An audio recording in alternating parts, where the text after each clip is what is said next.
రాష్ట్ర ప్రభుత్వం 2 సంవత్సరాలు పూర్తి చేసుకున్న వ్యవధిలో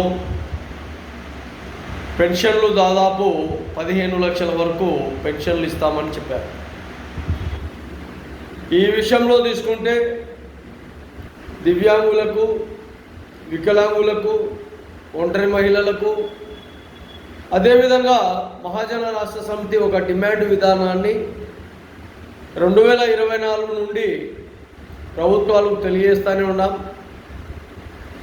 రిక్షా కార్మికులు, హమాలీలు, వలస కార్మికులు, రోడ్లపైన చెప్పులు కుట్టే కార్మికులకు 10,000 రూపాయలు పెన్షన్ ఇవ్వాలి.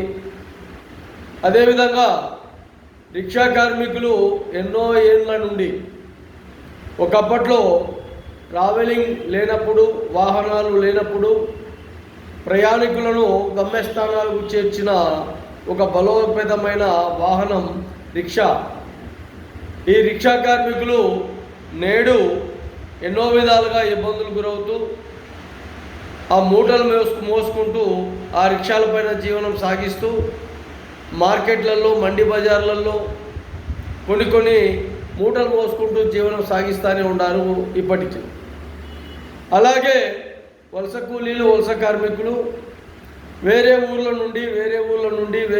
నుండి ఒక టౌను, సిటీ ప్రాంతానికి వలసగా వెళ్ళి అక్కడ ఒక గ్రూపులుగా ఏర్పడి, అడ్డాలుగా ఏర్పడి వాళ్ళు 200 మంది, 300 మంది, 500 మంది నిలబడి ఆ రోజు జీవనం సాగిస్తూ వాళ్ళు బతుకు జీవనం పోరాటంలో జీవిస్తూనే ఉన్నారు.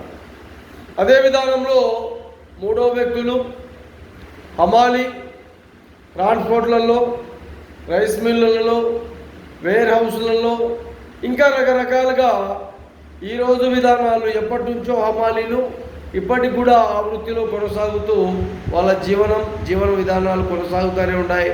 వాళ్ళకు కూడా రాష్ట్ర ప్రభుత్వం ఇంతవరకు రిక్షా కార్మికులు, వలస కూలీలు, వలస కార్మికులు, అదే విధానంలో హమాలీలు ఎక్కడ కూడా ప్రభుత్వం వీళ్ళకు ఎటువంటి న్యాయపరమైన విధానాలు, డిమాండ్లు వాళ్ళ జీవన విధానాలకు ఆసరాగా కనపడడం లేదు.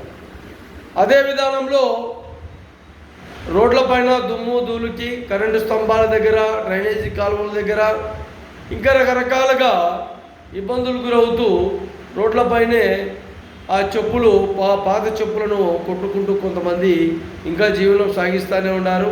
వాళ్లకు ప్రభుత్వాలు 4,000 రూపాయలు పెన్షన్ ఏర్పాటు చేశారు.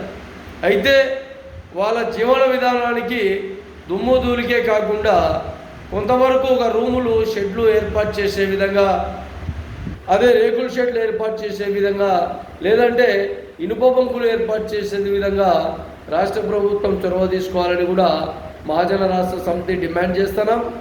అదే విధానంలో దివ్యాంగులకు, ఒంటరి మహిళలకు 10,000 రూపాయల పెన్షన్ ఏర్పాటు చేసే విధంగా రాష్ట్ర ప్రభుత్వం త్వరలో ఒక విధానాన్ని అమలు చేయాలి.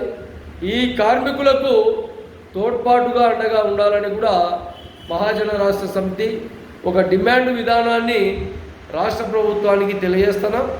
ఈ విషయంలో కేంద్ర ప్రభుత్వం కూడా చొరవ తీసుకొని రాష్ట్ర ప్రభుత్వాలు విలీనమై అన్ని విధాలుగా ఈ కార్మికులకు అండదండగా ఉంటారని కూడా మరీ మహాజన రాష్ట్ర సమితి ఆంధ్రప్రదేశ్ నుండి రాష్ట్ర ప్రభుత్వానికి, కేంద్ర ప్రభుత్వానికి